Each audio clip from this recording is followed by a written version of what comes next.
dear students, I hope everybody is doing good and enjoying learning trigonometry.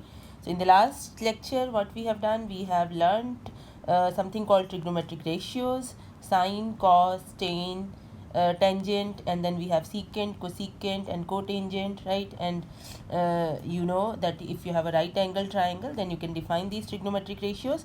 And also we have practiced some problems based on that.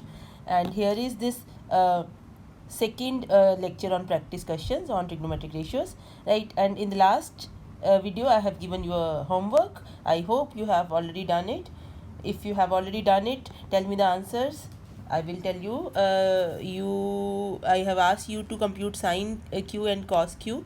The answer for sine q is 7 by 25 and answer for cos q is 24 by 25. If you have got these answers right, then well done students, you are going great. And if you get these answers wrong, don't worry, just look at the solution. I am going to explain the solution. Just find out where you have made mistake and be careful next time. Okay, it's okay to make mistakes, not to worry, right?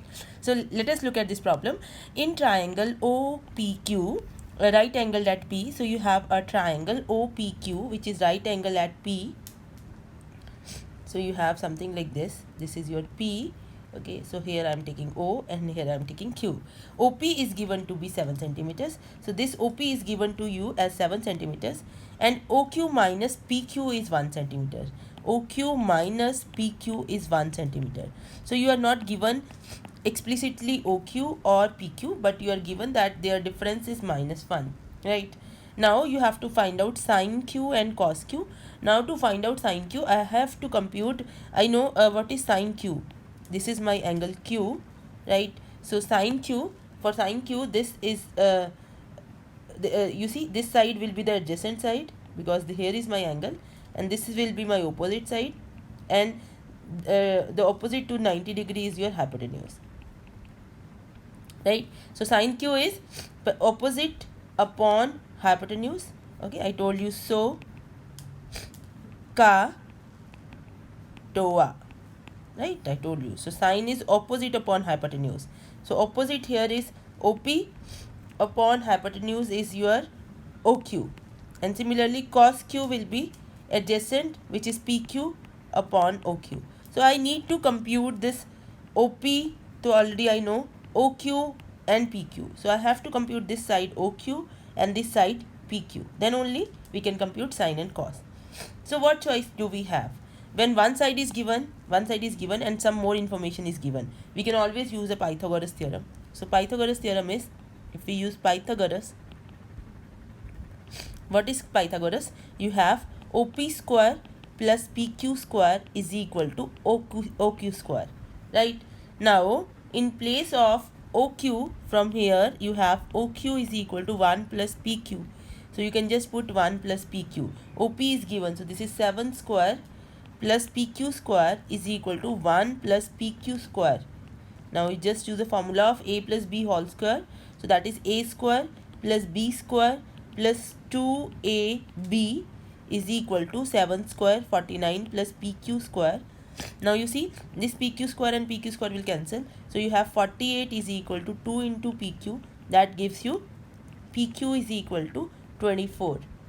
Now OQ is 1 plus PQ. So that is 25. So now you have all the sides. So what is your sine q? OP. OP is 7 divided by OQ is your 25. And what is your cos q?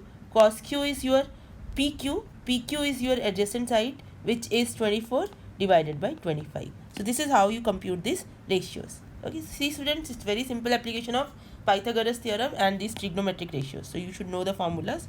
Okay, now let us move on to the next problem. I have given one more problem here.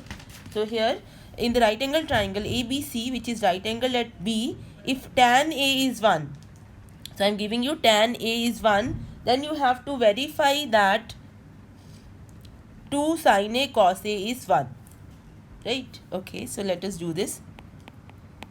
So you are given tan A, so it means that you are talking about this angle A here.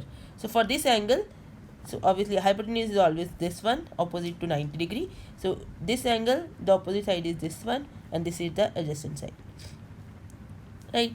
So now tan A is 1. So now what is tan A? Tan A is opposite upon adjacent is 1. Opposite is your BC upon adjacent is your AB is 1.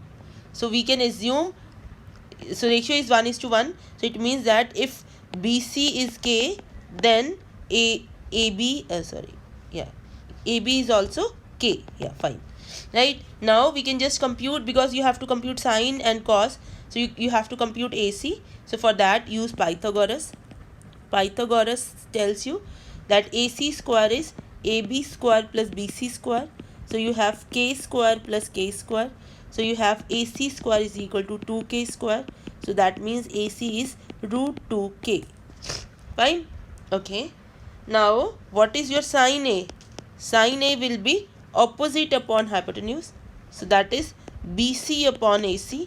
So how much is BC is K? How much is AC? 2 root 2K. So this is 1 by root 2. And similarly, what is cos A? Cos A is opposite adjacent upon hypotenuse. Adjacent here is your AB upon hypotenuse is AC. So AB is your K, AC is your root 2K. So you get 1 by root 2, right? So what will be your 2 sine A cos A? So that will be 2 sine A cos will be 2 into sine A is 1 by root 2, cos A is 1 by root 2. So this is root 2 into root 2 is 2, right? That is root 2 square, that is 2. So 2 into 1 by 2, which is 1. So hence verified. So this is what you were asked to verify. Okay, beta? Yeah. Okay.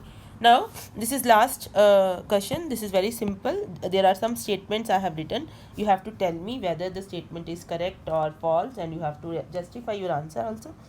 So the first statement is the value of tan A is always less than 1. Can you think about it, beta? Okay. So you see, what is tan A? If you have an angle A here, so tan A is opposite upon adjacent. Okay, so I have told you about that sine A is always less than 1. Cos A is always less than equal to 1, sine A and cos A. Why? Because here sine A is opposite upon hypotenuse and cos A is also adjacent upon hypotenuse. And hypotenuse is always bigger than adjacent and opposite. That is why they were less than 1. But here we don't have anything about tan opposite and adjacent. Any of the opposite or adjacent can be larger. So this may not be always less than 1. So this statement is false. Okay, students. Now the next question is, can there be an angle A for which secant A is 12 by 5? Think about it. So this number is greater than 1. This number is more than 1. I told you that cos A is always less than is equal to 1. So it means that secant A, which is 1 by cos A, that will be always greater than equal to 1. And this number is greater than 1. Right? So it means that there is an angle A for which secant A will take this value. So this is true statement. Now this is simple. Cos A is an abbreviation of cosecant A. No. Right? Cos is, this is cosine. Cosine, we write for cosine, we write cos. Generally we don't use cosine, right? So cosecant is cosecant. For cosecant, the short form is cosec, right? Okay, so this is a false statement. So although these are simple, but these are small things which you should be in your mind, right? So that you don't make mistakes. Now this cot A is the product of cot and A. No. So this is an operator. Cot A is kind of operator, right? So this is also false.